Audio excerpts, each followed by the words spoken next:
महेंद्रजीत मालवीय जी ने आज Bharatiya Janata party join की। उनके बारे में मैं कहना चाहता हूं सबसे पहले तो कि ऐसे लोगों के जाने से पार्टी के ऊपर कोई प्रभाव नहीं पड़ेगा, पार्टी और ज्यादा मजबूत होगी।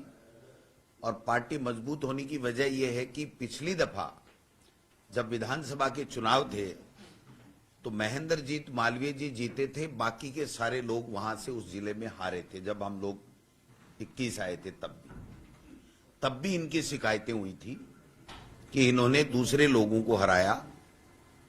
फिर इन्होंने स्पष्टीकरण देकर के आश्वस्त किया था कि मैं भविष्य में इस तरह की बात नहीं करूंगा।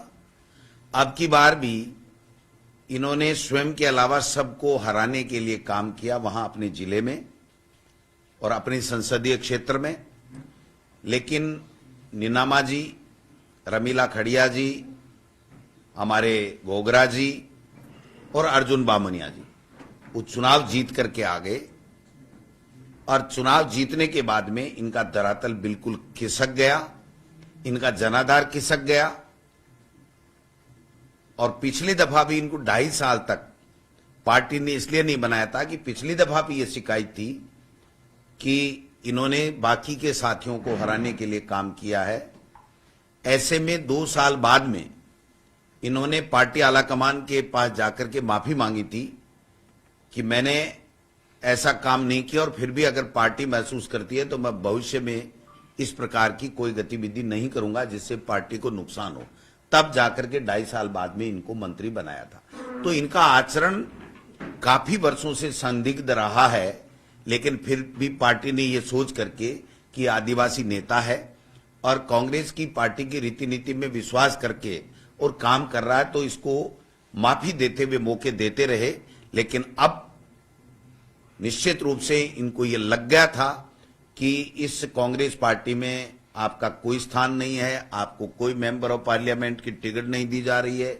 भविष्य में अपनी राजनीतिक जो उनकी विरासत है उसको समाप्त समझ रहे थे कांग्रेस पार्टी में, इसलिए उन्होंने भारतीय जनता पार्टी का दामन थामा है। अब मैं दावे के साथ कह सकता हूं कि महेंद्रजीत मालवीय जी का जनाधार वहां खत्म हो चुका है। उनकी जो संदिग्ध गतिविधियां हैं वो आम पब्लिक में, आदिवासी भाई लोगों में पूरी तरीके से उनको पता लग चुकी हैं। इसलिए आने वाले समय में वो ना एमपी बन पाएंगे, न एमएलए बन पाएंगे, न जिला प्रमुख बन पाएंगे। इनके जो 4-5 जो हमारे एमएलए साथी हैं वो कल परसों गहलोत जी से भी मिले थे, मेरे पास भी आए थे। उन्होंने सबने कहा, एक स्वर में कहा कि हम अलग अलग बता सकते हैं कि इस व्यक्ति ने किन किन लोगों को, हम सबको हराने के लिए किन किन लोगों को मदद की। मैं समझता हूं कि ऐसे आचरण के व्यक्ति के जाने से पार्टी को कोई नुकसान नहीं है, पार्टी और मजबूत होगी, नई लीडरशिप डेवलप होगी और हम लोग चुनाव कांग्रेस पार्टी जीतेगी। तो देखो, मेन एजेंडा है भारतीय जनता पार्टी का किसी के खिलाफ एजेंसियों का दबाव बनाना। और मैं समझता हूं कि अगर मालवीय जी इतने बड़े नेता होते तो दिल्ली में 3 दिन धक्के खाने के बाद में वापस इनको यहां आकर के ज्वाइनिंग क्यों करनी पड़ती? वहां पर नड्डा जी, अमित शाह जी और मोदी जी ज्वाइन करवाते। तो आप समझ सकते हो कि अब उनका समाप्त हो चुका है समय।